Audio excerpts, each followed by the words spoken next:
हम्म। तो ये जो किसानों की फसलों में जो नुकसान हुआ है, उसकी कैसे भरपाई कर सकता है किसान? अभी जो 29 तारीख को मौसम खराब हुआ उसमें पलवल जिले के अंदर लगभग 30 से 35 हज़ार एकड़ के लगभग एरिया में नुकसान हमने अपना आकलन किया है।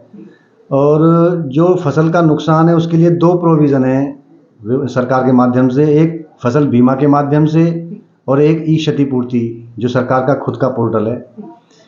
जिन लोगों ने फसल बीमा करा रखा है वो अपना आवेदन 72 घंटे के अंदर अंदर ऑनलाइन माध्यम से, जो कि agri-haryana.gov.in वेबसाइट है, उस पर रजिस्ट्रेशन कर सकते हैं। साथ ही जिन किसानों ने अपनी फसल का बीमा नहीं कराया है उनके लिए रास्ता ई क्षतिपूर्ति का दे रखा है, जिसके अंदर जिस किसान को नुकसान हुआ है वो अपनी फसल का आकलन स्वयं करेगा और उसी आकलन के आधार पर रजिस्ट्रेशन अपना ई क्षतिपूर्ति पर खोलेगा। पर शर्त उसमें ये है कि अगर किसान का मेरी फसल मेरा ब्यौरा पर पंजीकरण नहीं है तो उसका ई क्षतिपूर्ति पर रजिस्ट्रेशन नहीं हो पाएगा। तो सबसे पहले इसकी वरीयता मेरी फसल मेरा ब्यौरा है, और जिन किसानों का मेरी फसल मेरा ब्यौरा पर पंजीकरण है वो अपनी फसल का नुकसान का आकलन 0 से 100% जिस भी स्थिति में है उसमें अपना अपडेट करेंगे, और साथ में कुछ फोटोग्राफ जो फसल नुकसान दिखाई दे रहा है उसके खींचकर पोर्टल पर अपडेट कर देंगे। ये किसान की तरफ से काम किया जाना है। तत्पश्चात विभाग के पास बीमा पॉलिसी के लिए जो है आवेदन आ जाने हैं, और जो पंजीकरण किसान ने किया है ई क्षतिपूर्ति पर वो रेवेन्यू डिपार्टमेंट के पास पहुंच जाएगा। तो दोनों ही अलग अलग सेपरेटली अपने सर्वे करेंगे, और उस सर्वे के आधार पर जो भी आकलन होगा उस आकलन से कैलकुलेशन कर किसान को जो मुआवजा दिया जाना है वो दिया जाएगा। डॉक्यूमेंट्स प्रक्रिया क्या होती है, क्या क्या पेपर्स की आवश्यकता? ऑनलाइन माध्यम है। अब की बार सरकार ने सबसे अच्छा यही एक रास्ता निकाला है कि आपको केवल अपनी जानकारी ही पोर्टल पर अपडेट करनी है, बाकी डॉक्यूमेंटेशन का काम हम फील्ड स्तर पर जब सर्वे के लिए जाएंगे तब हम ले लेते हैं। तो बेसिक ऑनलाइन में केवल आपको एक फोटो जो आपके खेत का नुकसान का है और जानकारियां जो आपने आपकी व्यक्तिगत जानकारियां हैं वो पोर्टल पर अपडेट करनी है।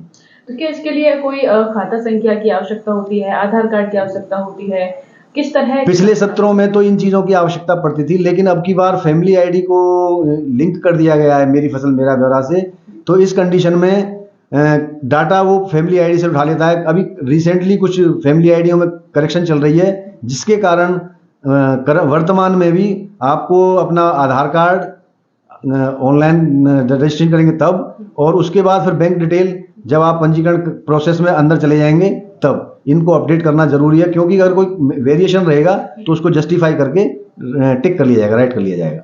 क्या कोई जमीन की रिक्वायरमेंट कितनी होती है या फिर कितने भी ऐसा कोई प्रोविजन नहीं है कि जी आपके पास ज्यादा रकबा हो या कम रकबा हो तभी आप पंजीकरण करेंगे, क्योंकि ये किसान से संबंधित नुकसान है। तो किसान का वो 1 किले का भी नुकसान हो सकता है और 100 किले का भी नुकसान हो सकता है। तो जितना नुकसान है किसान अपना रकबा जो उसने मेरी फसल मेरा ब्यौरा पंजीकृत किया है उसके आधार पर अपना पंजीकरण कर सकता है। रजिस्ट्रेशन कराने के बाद कितने दिनों बाद किसान को मुआवजा मिल जाता है? मुआवजा मिलने की प्रोसेस दोनों की अलग अलग है। बीमा कंपनी के माध्यम से जो मुआवजा मिलना है उसके लिए विभाग की लायबिलिटी है कि सर्वे कराएगा। सर्वे कराने के उपरांत सारी डॉक्यूमेंटेशन चंडीगढ़ जाती है, फिर बीमा कंपनी को पेमेंट करना होता है। तो उसमें लगभग 15 से 20 दिन का टाइम आफ्टर डॉक्यूमेंटेशन कंप्लीशन के बाद होता है। रहा क्षतिपूर्ति का बात, क्षतिपूर्ति का सारा आधार जो है हमारा राजस्व विभाग है।